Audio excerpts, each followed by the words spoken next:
여러분 안녕하십니까? 경제현장 오늘 시작합니다. 한국은행 금융통화위원회가 0.25%포인트 금리 인상을 결정했습니다. 이로써 기준금리는 연 2.5%가 됐는데요. 소비자 물가 상승률이 상당 기간 5, 6%대의 높은 수준을 기록할 가능성이 큰 데다 미국 기준금리와의 격차가 더 벌어지면 환율 관리가 어려워진다는 판단을 한 것으로 해석됩니다. 소폭이지만 다시 한번 금리 인상 쪽으로 한 걸음 내디딘 금통위 결정 자세히 짚어보겠습니다. 유튜브 실시간 댓글 의견 주시면 토론에 반영합니다. 경제현장 오늘입니다.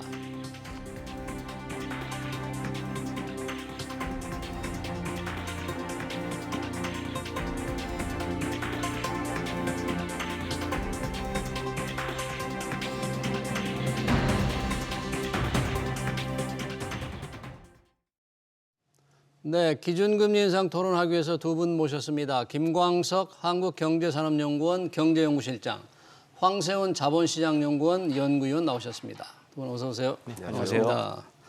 네, 금통위 기준금리를 0.25%포인트 올렸습니다. 2.5%가 됐는데요. 대부분 예상을 했죠, 김광석 실장님. 어떻게 뭐 시장이라든지 네. 다들 그렇게 예상을 한 대로 지금 결정이 된 건가요? 예, 그런 것 같습니다. 네. 시장의 기대도 전문가들은 거의 100% 0.25%포인트 올릴 것이다. 예. 그리고 대중들은 한 97% 가까이가 그래도 0.25 베이비 스텝 유지할 것이다.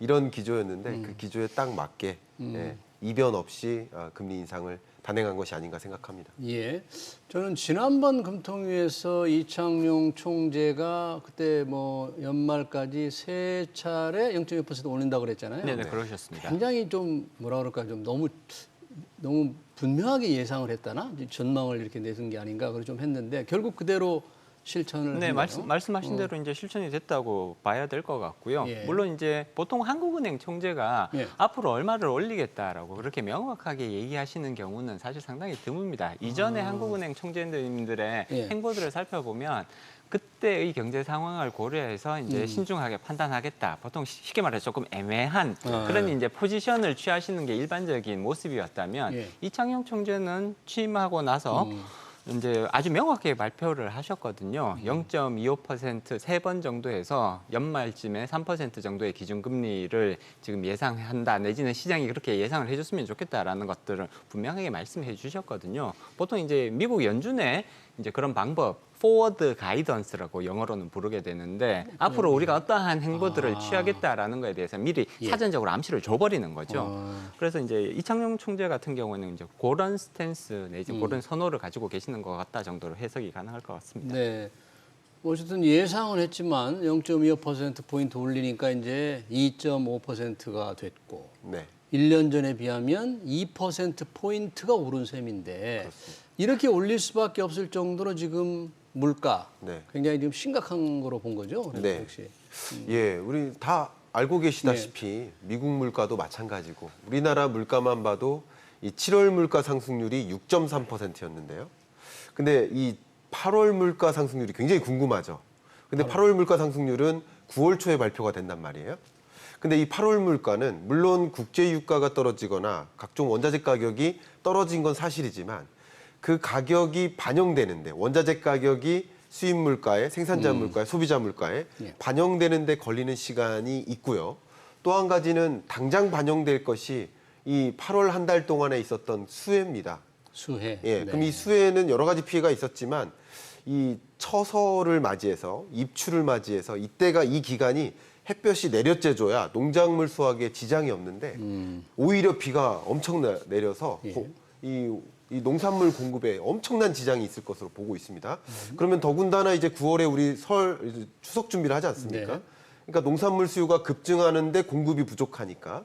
그런데 만약에 비축분을 보완하기 위해서 해외로부터 더 사오고 싶은데 해외로부터 사오는데 달러는 또 높죠.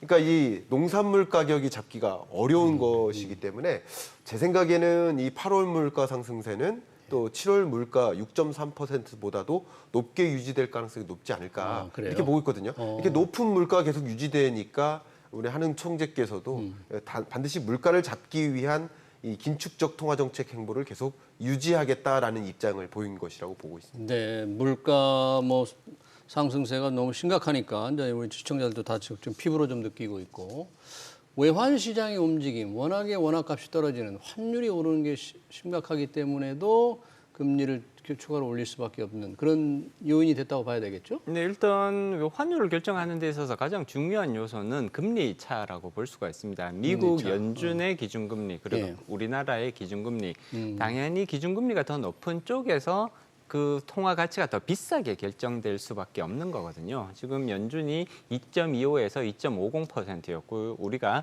2.25%였잖아요. 예. 근데 최근 들어서 환율이 굉장히 가파르게 상승하는 모습들이 나타났습니다. 연준이 계속해서 자이언트 스텝을 밟을 수도 있겠다라는 우려감이 이제 나오면서 그렇게 되면 금리 격차가 더 벌어지고 미국의 통화 가치는 더 오를 수밖에 없는 것이 아니냐 이런 이제 분석 때문에 환율이 계속해서 상승하는 모습을 보여줬단 말이에요. 따라서 한국은행 입장에서도 그냥 아무것도 안 하고 그냥 계속 동결을 시켜버리면 경제 사정이 좀 안 좋은 건 사실이니까 동결을 시켜버리면 환율은 더 벌어져 버리는 거고요. 환율이 벌어지면 벌어질수록 높아지면 높아질수록 국내 물가 상승 압력 요소로 작용할 수밖에 없잖아요. 우리는 대부분의 원자재를 수입해서 가공을 해서 다시 재수출하는 형태로 가고 있기 때문에 원자재 가격 내지는 원유 가격이 환율에 의해서 상승하는 효과가 나타나 버리는 예. 거고요. 인플레이션 압력 요소가 되는 거니까 조금 더 여기에 적극적으로 대응할 필요가 있는 거죠. 지난 7월에는 한은이 0.5%포인트를 올렸잖아요. 예. 이번에 혹시 워낙에 물가가 그렇게 심각하기 때문에 우리 네. 뭐 한국은행 물가 관리 목표가 좀 2% 되잖아요. 네. 근데 뭐 5, 6%니까 네. 2배 이상 높은 수준.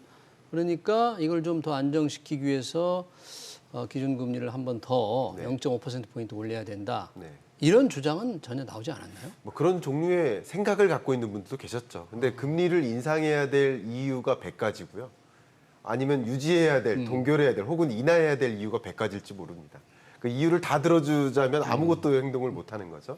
근데 그 여러 가지 의사결정 중에 가장 중요한 것이 무엇이냐라는 것을 이제 판단했다고 볼 수 있는데 마침 저는 오늘 기준금리 인상 폭은 거의 예상되다시피 했으니까 제가 가장 궁금했었던 것은 전망치였습니다. 경제 전망치. 그렇죠. 네. 다시 말하면 이 경제 전망치 우리 그래프를 제시해 주시면 좋은데 예. 한국은행 경제 전망 이 그래프가 있지 않습니까? 오늘 새로 경제 전망을 수정해서 발표했죠. 한번 그렇죠. 보겠습니다. 네. 그러니까 다시 말하면 이게 한국은행의 마음이라고 볼 수 있는 것 같아요.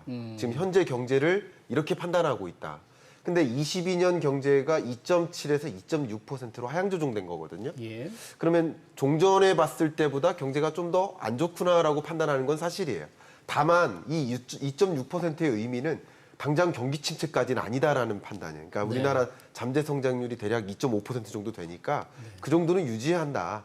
그렇기 때문에 경기 침체도 우려가 되는데 예. 근데 보시는 것처럼 소비자 물가 상승률입니다. 소비자 물가. 네, 이 흐름을 보시면 지금은 이제 4.5 지난 전망치와 비교를 해놨는데요.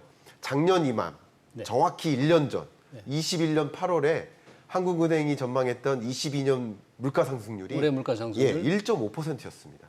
1년 전에는 올해 물가 상승률을 1.5%로 전망했어요. 그러면 목표 물가가 2%니까 그것보다도 훨씬 밑도는 디플레이션이 걱정되는 경제로 정의를 내렸었어요. 작년까지만 해도. 그래요? 그런데 이렇게 계속 이 공급망 병목 현상이 가중되고 전쟁이 나타나고 원자재 가격이 예. 폭등하고 그런 것들이 반영되다 보니까 지금 이 수준에서 한국 물가 상승률을 5.2%로 상향 조정했고 예. 심지어 23년까지도 목표 물가 2%를 훨씬 웃도는 고물가가 유지되는 것으로 판단하고 있는 겁니다. 그렇기 때문에 어쨌든 따박따박 금리 인상은 해야 된다. 할 수밖에 없다. 그러니까 적어도 금리 인상은 긴축적인 통화 정책은 필요하다. 계속해야 다만 된다. 지금 경제 전망에서 고려되듯이 경기 침체는 좀 우려되는 국면이니까. 지금 경제 전망을 보니까 올해 2.6%로 낮춘 것도 주목되지만 네. 내년 성장률을 2.1%로 더 낮춘 거 상당히 걱정되는 수준이라고 네, 볼수 일단 있고. 한국은행도 계속해서 기준금리를 올리게 되면 네. 경기 침체는 불가피하다고 보는 거죠. 아. 네, 보통 이제 우리가 경기가 과열될 때 기준금리를 인상을 해서 과열된 경기를 좀 식히는 역할을 한단 말이에요. 반대로 경기가 침체가 되면 기준금리를 낮춰서 경기를 좀 이렇게 활성화시키는 그런 정책들을 쓰게 되는데 예. 지금은 오히려 경기가 조금 별로인데도 기준금리를 인상을 하고 있잖아요. 물론 이건 인플레이션을 잡기 위해서 그런 건데 근데 이거는 다시 말해서 뒤집어서 해석을 해보면 기준금리를 이렇게 빠른 속도로 올리고 있는데 경기 침체가 안 일어나면 오히려 그게 더 이상한 모습이란 말이에요. 예. 사실은 기준금리를 인상을 하는 이유는 경기 침체를 일으켜서 총수요를 그러면 수요가 떨어질 수밖에 없는 거잖아요. 수요가 떨어지면서 인플레이션을 끌어내리는 이제 이런 결과로 이어지게 되는 효과를 이제 기대를 하고 계속해서 기준금리를 올리게 되는데 그 결과 당연스럽게도 내년도에는 경제 성장률이 예상했던 것보다 더 떨어질 수밖에 없다. 한국은행이 계속해서 기준금리 인상을 이어간다면 경제 성장률은 점점 더 많이 떨어질 수밖에 없다라는 그런 당연한 결과를 지금 그 수치로 반영하고 있다 이렇게 해석이 가능하겠죠. 네. 그러니까 내년에 2.1%로 다시 낮췄는데 이렇게 성장률이 낮아짐에도 불구하고 지속적으로 금리를 올릴 수밖에 없는 사정.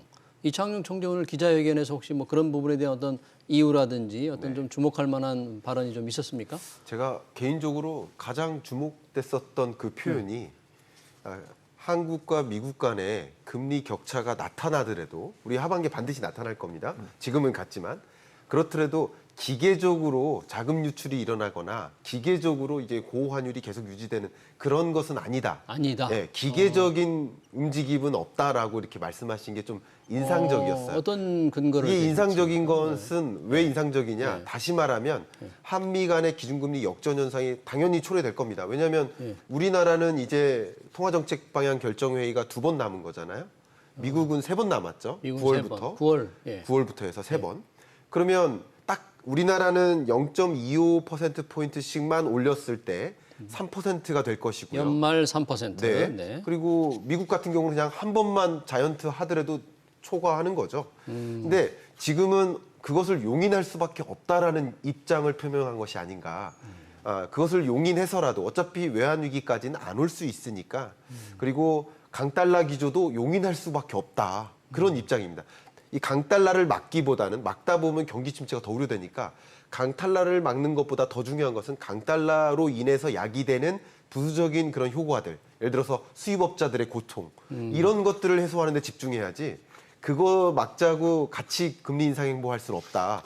이게 기계적이라는 그 문구가 저는 너무 인상적으로 느껴졌어요. 그러니까 한미 기준금리가 역전이 되더라도 기계적인 외화 유출, 외국인 자금 유출 이런 건 없을 것이다. 기계적인 건 없을 것이다. 당시 상황에 따라 다르다는데 그러면 지금 기준금리 역전 얘기 나오는 게 다음 달에 미 연준의 금리 인상 폭을 두고 만약에 0.75% 올리면 그만큼 또 역전폭이 0.75%가 지금 돼버리는 전망은 거죠. 어떻습니까? 9월 저기에 대해서. 지금 아직까지는 0.5%의 인상 가능성을 더 높게 예상하고 아직은요? 있습니다. 그래서 연준은 아마 9월 달에 0.5% 정도의 기준금리를 인상할 거다라고 보는 이제 전망이 절반 조금 넘는 수준이라고 보시면 될 것 같고요.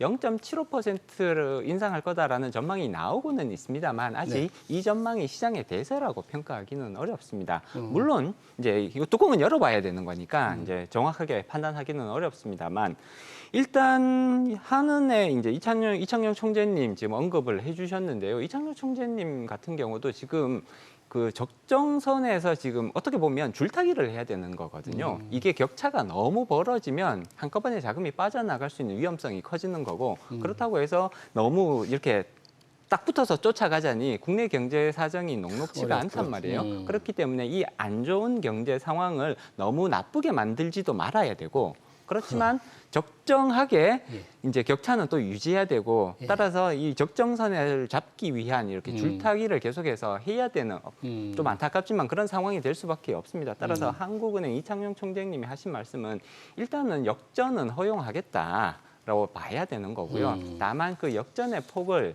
어느 정도로 가져갈지 아무리 한은이라고 하더라도 예를 들자면 1%의 정도의 기준금리 역전을 허용 받아들이기란 대단히 어려울 걸로 봅니다. 1%요? 1%. 예를 들자면 이상 벌어지면? 우리는 3%인데 예. 미국은 4% 4%. 정도 되면 이게 기준금리 격차가 1% 정도 나면 이때부터는 사실은 언제 자금이 한꺼번에 쫙 빠져나갈지 도저히 예상하기가 어려워지거든요. 굉장히 위험한 상황으로 갈 수도 있기 때문에 이 정도를 한국은행이 받아들이기에는 대단히 어려울 걸로 봅니다.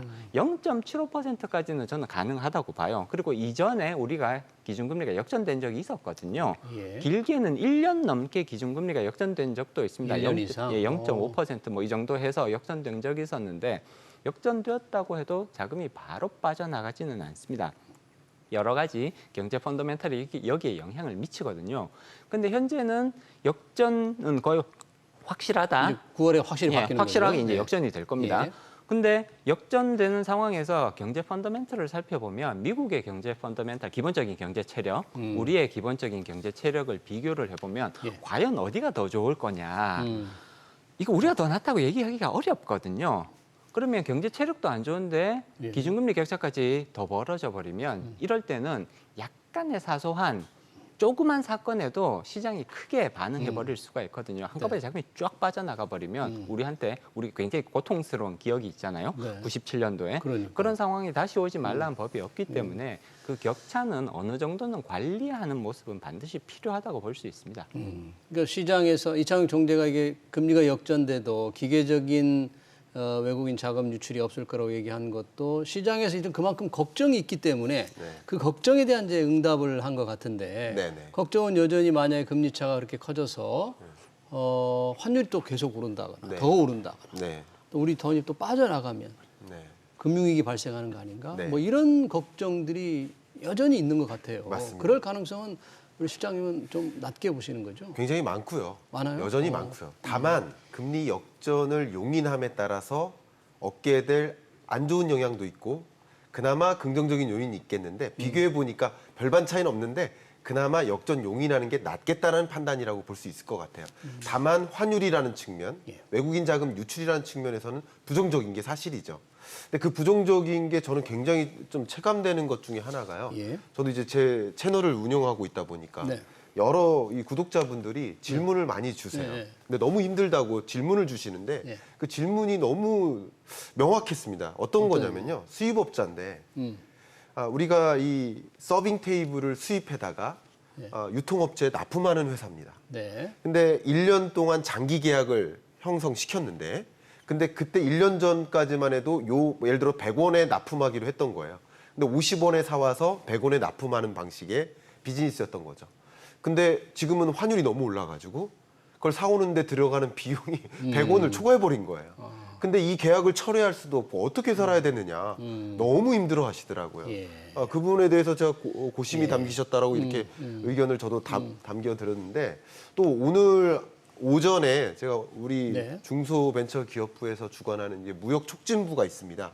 그 무역 촉진을 가능하게 하는 그런 공공 사이드의 중소기업들의 수출 진흥을 위해서 노력하는 그 정책을 입안하는 그 담당자들을 이제 대상으로 이제 강연이 있었는데 그들이 가장 궁금한 게 결국은 달러 환율입니다. 환율. 예, 이렇게 수입업자들 입장에서 수출업자도 마찬가지예요. 중간재 수입하시는 분들. 의외로 달러 환율이 강하면 수출업자한테 채산성 좋아지는 거 아니야라고 하지만 네. 굉장히 재밌게도 교역량 자체가 줄어들어요.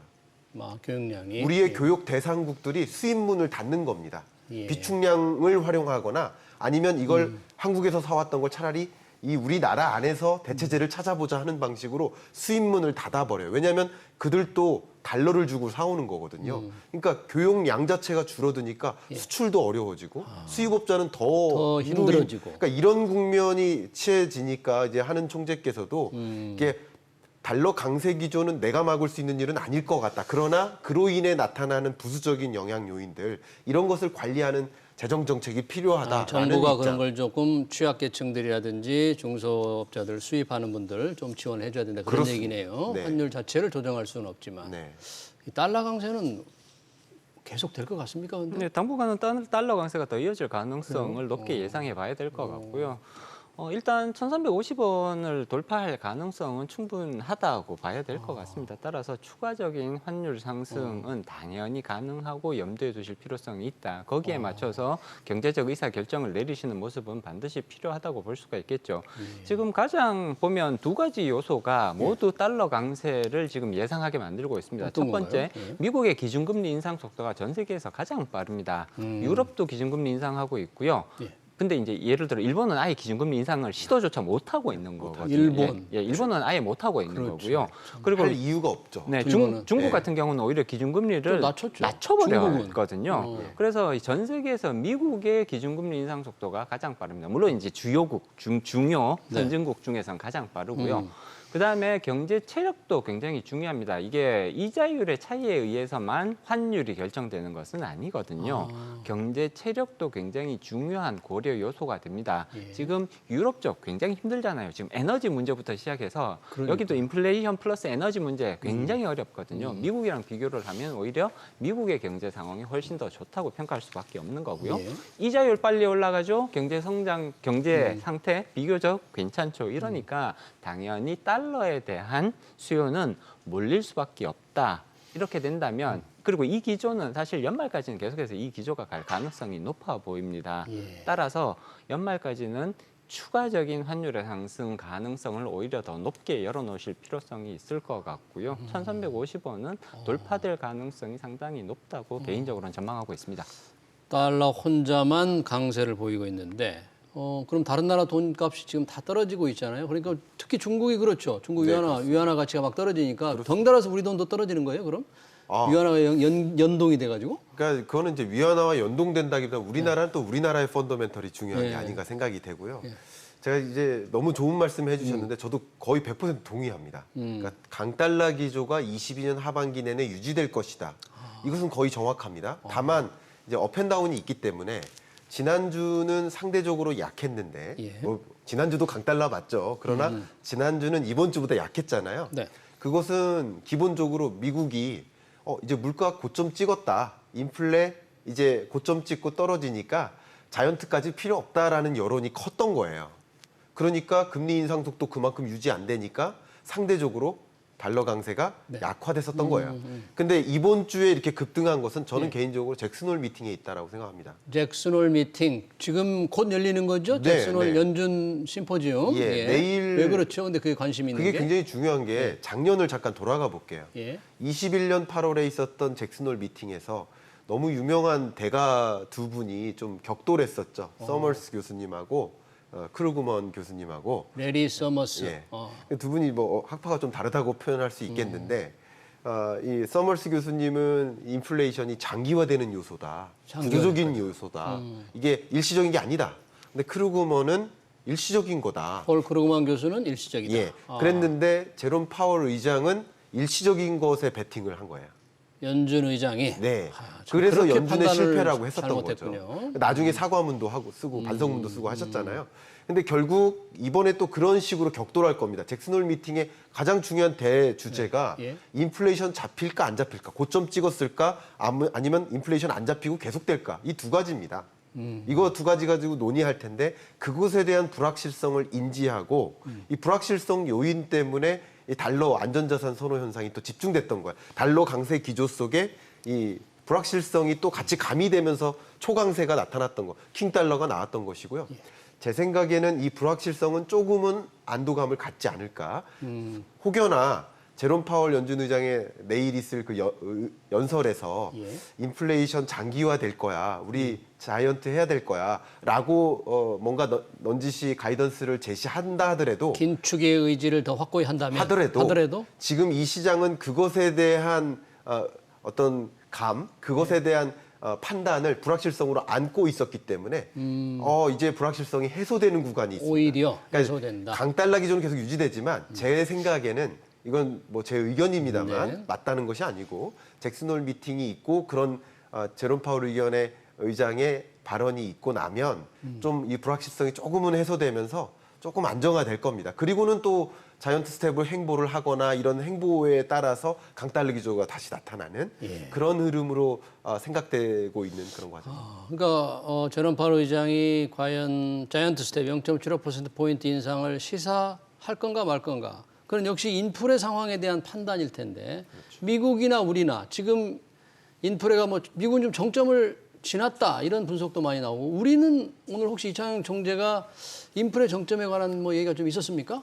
일단 뭐 구체적으로 정점이다 아니다를 판단하기는 조금 어려우셨던 것 같고요. 그리고 이제 지금이 정점이냐 아니냐를 논의하는 것 자체는 그렇게 큰 의미를 부여하기는 어렵다고 봅니다. 예를 들어서 6.3%에서 예를 들어 8월 달 인플레이션이 6.1%가 나와요. 네. 그러면 정점에서는 조금 떨어진 거죠. 그렇지만 이게 우리가 걱정을 안 해도 되는 수준이냐? 그렇지는 않단 말이에요. 그렇기 때문에 정점을 논의하는 것보다는 언제 인플레이션이 한국은행이 목표로 하고 있는 내지는 한국은행이 그래도 좀 편안하게 받아들일 수 있는 범위까지 떨어질 수 있을 거냐. 범위까지. 오히려 이런 부분에 대해서 논의를 하고 예상을 하는 것이 훨씬 더 중요하다고 볼 수가 있습니다. 예. 올해까지는 인플레이션은 고공행진을 할 가능성이 상당히 높다고 전망을 해야겠죠. 앞서 김 실장님께서도 얘기해 주셨듯이 예. 지금 수입 물가가 그동안에 많이 올랐던 수입 물가가 소비자 물가로 반영되는데 시차가 조금 걸리잖아요. 보통 2개월, 3개월 정도 시차가 계속해서 가는 거니까 이게 이제 10월까지는 이전의 기간에 많이 올랐던 원자재 가격, 곡물 가격들이 계속해서 반영되는 기간이라고 봐야 되는 거고요. 지금 원자재 가격과 곡물 가격이 안정되고 있는 것처럼 보이기는 합니다만 환율이 올라버렸기 때문에 이 안정된 효과를 또 잡아먹고 있단 말이에요. 상쇄시켜버리고 있단 말이에요. 그렇기 때문에 이 압력 요소가 완전히 사라졌다고 평가하기는 어렵습니다. 따라서 이런 것까지 감안을 하면 연말까지는 사실 한국은행이 허용 내지는 편안하게 생각할 수 있는 인플레이션 수준으로 떨어질 가능성은 거의 없다. 그 평가를 해볼 수가 있겠죠. 네. 계속해서 6%대를 기록할 거라고 생각하지는 않습니다. 저는 네. 그래서 5%대로 당연히 떨어지겠죠. 예. 그렇지만 5%대 초반 근처에서 계속 올해 내에 머무를 가능성은 오히려 충분하다고 전망해 볼 수가 있는 거거든요. 그러니까 정점을 찍었다고 해서 바로 떨어지거나 안정되는 게 아니고 결국은 계속 높은 상태가 유지된다는 그런 그렇습니다. 거잖아요. 네. 인플레이션 한번 높아지면 예. 금방 쉽게 안 떨어지거든요. 네, 그러니까 한국은행도 기준금리를 지속적으로 올릴 수밖에 없다. 자, 내년 성장률을 2.1%로 이렇게 수정 전망했는데 네. 그러면 경기 침체다. 네. 이건 그런 상황이라고 볼 수 있을까요? 정확한 이 학제적인 표현으로 하자면 예. 경기 둔화가 맞는 것 같아요. 아, 예, 경기 리세션이라는 표현을. 근데 이제 언론에서는 경기 침체라는 표현이 좀 가혹하니까 예. 또 주목을 더 많이 받으니까 침체라는 표현을 좀 쓰는 것 같습니다만 근데 경기 둔화는 확실한 거죠. 예. 그러니까 우리나라의 앞에도 말씀드렸습니다만 잠재 성장률을 기준으로 했을 때 대략 한 2.3에서 2.5% 정도가 우리나라의 잠재 성장률인데 다른 이변이 없는 한 그 정도 성장하는 그 체력을 갖고 있는 나라인데 그걸 밑돈다. 그것은 이제 말 그대로의 저성장 국면에 진입한다라고 보고 있고요. 예. 보통 이 정부 사이드에서 기재부나 한국은행, KDI 사이드에서는 전망치를 상대적으로 좀 낙관적으로 보는 경향이 있지 않습니까? 네. 그럼 그것까지 감안해 본다면 2.1%도 좀 낙관적으로 전망한 거다라고 생각을 해 본다면 네. 우리 경제가 23년에 좀 녹록지 않겠구나. 어쩌면 이런 것들이 미국도 그렇지만 경기 둔화 혹은 경기 침체를 용인한 통화 정책이다. 이건 어쩔 수 없는 것이다. 왜냐하면 그래야 물가가 잡힌다라고 보는 거죠. 왜냐하면 공급 사이드를 결정할 수는 없거든요. 통화 정책이. 근데 그거만큼 수요를 위축시키는 그런 정책이라고 해석하면 좋을 네, 것 같습니다. 황세훈 의원님 이렇게 물가 인플레를 잡기 위해서 불가피하게 이렇게 이제 금리를 올릴 수밖에 없잖아요. 또 앞으로도 계속 올린다 그러면 가장 걱정되는 계층, 가장 걱정되는 산업, 가장 걱정되는 분야는 또 결국 누가 됩니까? 이렇게 되면. 일단은 1차적으로 가장 걱정되는 부분은 가계라고 볼 수가 있습니다. 기준금리가 계속해서 올라가잖아요. 예. 그리고 기준금리가 3%대를 넘어가게 되면 예. 그러면 사실 가계 부채의 부실화는 본격적으로 진행될 가능성이 높다고 전망해 볼 수가 있습니다. 지금 기준금리가 0.5%에서 3%까지 올라오면 이 금리 차가 벌써 2.5%잖아요. 근데 실질적으로 가계가 부담하는 금리 상승폭은 거의 5% 가까이 근처까지 올라갈 거거든요. 금리의 실질적인 상승폭은. 이 정도의 가파른 금리 상승을 버텨낼 수 있는 가계는 그렇게 많지는 않을 것 같습니다. 특히 취약계층을 중심으로 해서 이 가계 부채의 부실화가 급격하게 진행될 가능성이 사실 내년에 우리가 가장 우려스럽게 바라봐야 되는 가장 큰 준비가 필요한 부분이라고 볼 수가 있습니다. 예. 그리고 그 두 번째, 1차적으로는 사실 가계 부채의 부실화가 진행이 될 가능성이 높아 보이고요. 예. 요 다음 단계는 이제 기업 부채가 이제 그다음 보통 기업의 힘이 가계의 힘보다 보통은 더 세죠. 체력이 더 견딜 수 좋잖아요. 있는 힘이. 네, 견딜 수 있는 힘이 더 좋잖아요. 예. 그렇기 때문에 체력이 약한 가계 부채가 먼저 부실화가 진행이 되고 그 다음번은 기업 부채 부실화가 진행될 가능성이 높은데 물론 그 여러 영역이 있겠습니다만 보통 이러한 부실이 집중되는 영역은 사실상 금융 섹터라고 볼 수가 있습니다. 금융 산업들. 금융산업이. 그래서 내년도는 올해 사실 금융산업들 보면 실적이 나쁘지 않아요. 특히 은행들 보면 올해 실적이 굉장히 좋거든요. 이익을 많이 냈잖아요. 예, 예대차가 네. 벌어지면서 은행들 실적이 올해 굉장히 좋게 나옵니다. 그렇지만 내년도 은행 실적은 그 호실적을 장담하기가 대단히 어렵다고 저는 개인적으로 평가를 하고요. 가계 부채의 부실화가 본격화될 가능성 플러스 기업 부채의 부실화가 은행으로 집중될 가능성조차도 우리가 생각해 볼 필요성이 있다고 보는 거죠. 네, 인플레를 잡기 위한 금리 인상 결국 가계부채 부실, 기업 부실, 이 금융산업의 어떤 타격 좀 걱정스러움이 앞으로 계속 이어질 것 같네요. 네, 한국은행 기준금리 인상 평가와 전망 잘 들어봤습니다. 지금까지 김광석 한국경제산업연구원 경제연구실장, 황세훈 자본시장연구원 연구위원이었습니다. 고맙습니다. 감사합니다. 네.